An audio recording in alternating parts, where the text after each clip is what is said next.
ಯಾರಲ್ಲಿದ್ರು vote ಹಾಕ್ಸ್ತಾ ಇದ್ದಾರೆ.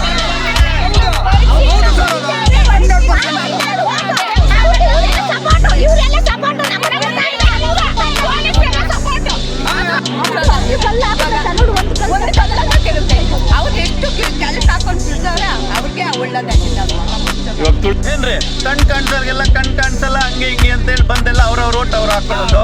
ರೈತರಿಗೆ ಅನ್ಯಾಯ. ಹಾಲು ಒಂದ್ ಹಸು ಇಲ್ಲ ಏನಿಲ್ಲ, ಹಾಲು ಕರಿಯಲ್ಲ ಅಂತವ್ರಿಗೆಲ್ಲ ವೋಟಿಂಗ್ ಪವರ್. ಇಂಥ ಸೊಸೈಟಿ ಇಂಥದ್ದು ಮತ್ತೆ ಆಡಳಿತ ಈಗೇನ್ ನಡೀತಾ ಇದೆಯಲ್ಲ ನಮ್ಮ ಗೌರಿಬಿದನೂರು ಆಡಳಿತ ಪಕ್ಷ ಅದು ಮತ್ತೆ ಪೊಲೀಸ್ ಇಲಾಖೆ ಅವ್ರಿಗೆ ಒಮ್ಮತ ಕೊಡ್ತಾ ಇದೆ. ರೈತರ ಪರ ಅವ್ರೇನು ಮಾಡ್ತಿಲ್ಲ. ಅನ್ಯಾಯ ಅನ್ಯಾಯ ರೈತರಿಗೆ ಅನ್ಯಾಯ.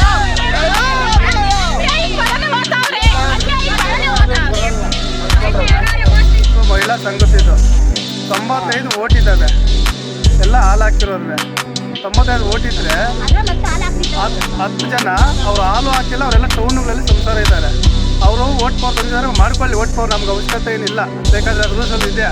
ಆದರೆ ಓಟೆಲ್ಲ ಅವ್ರ ಓಟ್ ಅವರೇ ಆಗಬೇಕು ಅಂತ ನಾವು ಹೇಳಿದ್ವಿ ಯಾರೋ ಅರ್ವಾಗೆ. ಆದರೆ ಅವ್ರು ಒಪ್ಕೊಂಡಿದ್ರು, ನಮಗೆ ಒಪ್ಕೊಂಡು ಮಾತು ಕೊಟ್ಟಿದ್ದಾರೆ, ಇಲ್ಲ ಯಾರೋ ಓಟ್ ಅವರೇ ಆಗಬೇಕು, ಕಣ್ಣು ಯಾರು ಕಾಣ್ಸಲ್ವೋ ಅವ್ರಿಗೆ ಮಾತ್ರ ನಾವು ಸರ್ಟಿಫಿಕೇಟ್ ಕೇಳಿ ಹಾಕ್ತೀವಿ ಅಂತ ಹೇಳಿದ್ರು. ಆದರೆ ಇವತ್ತು 70 ಅವರು ಸುಮ್ಮನೆ ಇದ್ದಾರೆ. 70 ದಾಟಿದಾಗೆ ಇನ್ನು 35 ವರ್ಷ ಕಣ್ಣು ಹೊರಟೋಗ್ಬಿಡ್ತಾವ. ಅವ್ರ ಜೊತೆಗೆ ಅವ್ರ ಮಕ್ಕಳು ಕರ್ಕೊಂಡ್ಬಂದು ಎಲ್ಲ ಕರೆಕ್ಟಾಗಿ ಅವ್ರಿಗೆ ಯಾರು ಬೇಕು ಅವ್ರಿಗೆ ಹಾಕ್ಸ್ಕೊತಾ ಇದ್ದಾರೆ. ಅದಕ್ಕೆ ನಮ್ಮವರು ನಮ್ಮ ಏಜೆಂಟ್ ಕ್ವಶನ್ ಮಾಡ್ತಾ ಇದ್ರೆ ನಮ್ಮ PSI ಮಂಚೇನಹಳ್ಳಿ ಸಬ್ ಇನ್ಸ್ಪೆಕ್ಟ್ರು ಅವರು ಅವ್ರ ಮೇಲೆ ನಮ್ಮ ಏಜೆಂಟ್ ಮೇಲೆ ದೌರ್ಜನ್ಯ ಮಾಡ್ತಾರೆ. ಅವ್ರ ಮೇಲೆ ಯಾರ ಮೇಲೆ ಮಾಡ್ತಾ ಇಲ್ಲ. ಯಾಕಂದರೆ ಅವ್ರಿಗೆ ಹಾಲಿ MLA ಇದ್ದಾರೆ, KT ಓಡಿದ್ದಾರೆ ಅಂತೇಳಿ ಅವ್ರಿಗೆ ಭಯ, ಶಾಸಕರಿದ್ದಾರೆ ಅಂತೇಳಿ ಅವ್ರಿಗೆ ಭಯ.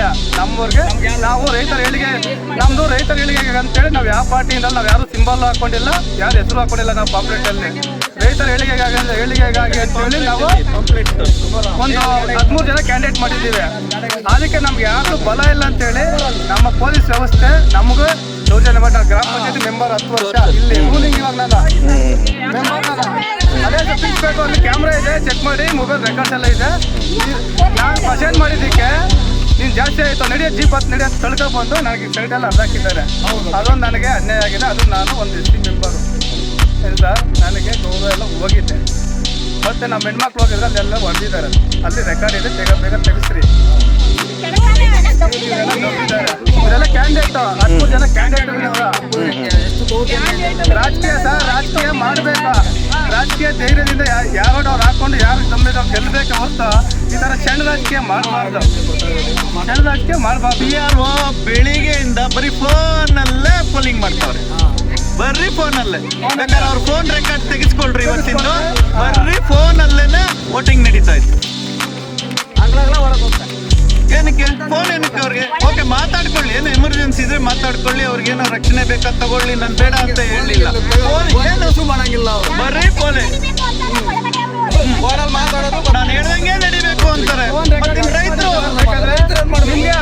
ರೈತ ಮಹಿಳೆಯರು ಬಂದು ಇವತ್ತೆಲ್ಲ ಅನ್ಯಾಯ ಕೇಳಿದಿಕ್ಕೆ ನೋಡಿ ಎಷ್ಟು ಜನ ಕರ್ಸ್ಕೊಂಡು ನಿಲ್ಸ್ಕೊಂಡಿದ್ದಾರೆ. ನಾವ್ ಯಾರು ಏನು ತೊಂದರೆ ಮಾಡಕ್ಕೆ ಅಂತ ಏನಿಲ್ಲ, ನ್ಯಾಯ ಕೇಳಿದಕ್ಕೆ ಈ ತರ ಆಗ್ತಾ ಇದೆ. 10 ವರ್ಷದಿಂದ ಅವ್ರು ಇದ್ರಲ್ಲೇ ಇತ್ತು ಧೈರ್ಯ ಎಲ್ಲ ನೋಡಿದ್ರು. 13 ಲಕ್ಷ ದುಡ್ಡಿತ್ತು ಧೈರ್ಯಲ್ಲೇ. 13 ಲಕ್ಷನೂ ಕಡಿಮೆ ಮಾಡಿದ್ದಾರೆ. ರೈತರ ದುಡ್ಡು, ಹಾಲು ದುಡ್ಡು ಕಡಿಮೆ ಮಾಡಿದ್ದಾರೆ. ಅಧ್ಯಕ್ಷ ಆಗಿರೋರು ಅದೇ ಭಾರತಮ್ಮ ಅವನು ಚೇಲ ಒಂದು ಗೋಪಾಲ್ ಹೊಂಟವನೇ ಅವ್ರಿಬ್ರು ಸರಿ ಚೆಕ್ಗಳು ಬರ್ಸ್ಕೊಂಡು ಕಡಿಮೆ ಮಾಡಿದ್ದಾರೆ.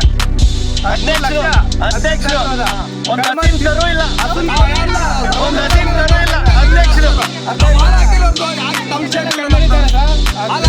ಡೈರಿಯಲ್ಲಿ ದುಡ್ಡೇ ಇಲ್ಲ.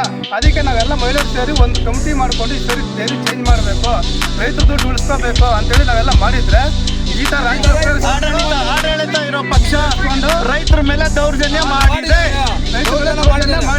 ಇದು ಜಾಸ್ತಿ ದಿನ ಉಳಿಗಾಲ ಇಲ್ಲ. ಇನ್ನು 2 ವರ್ಷನ ಅಷ್ಟೇ ಅವ್ರದ್ದು. ನಮ್ಮ ರೈತ ಮೇಲೆ ದೌರ್ಜನ್ಯ ಮಾಡಿದ್ರೆ ಫುಲ್ ಪೊಲೀಸ್ ಕರೆಸ್ಬಿಟ್ಟು ಅವರೆಲ್ಲ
ತುಳ್ದಿದ್ದು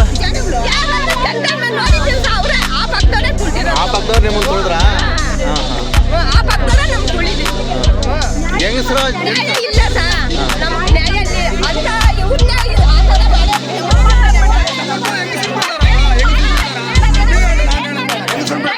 ಗಂಡಸರು ಮುಟ್ಬೋದು ಹೆಂಗಸರು ಮುಟ್ಟಕ್ಕೆ ಧೈರ್ಯ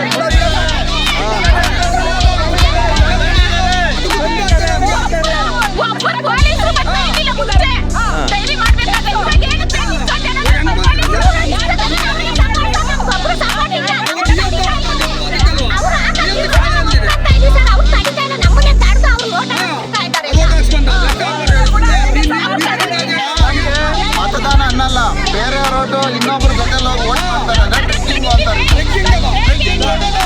ಇವಾಗ ಒಳಗೆ ನಿಮ್ಮ ಏಜೆಂಟ್ ಯಾರು ಇಲ್ವಾ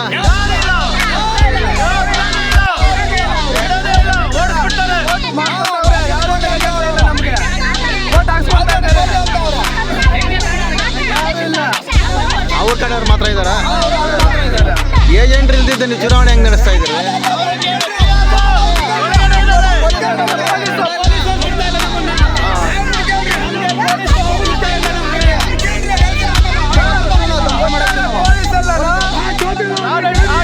ಆಡಳಿತ ಸಪೋರ್ಟ್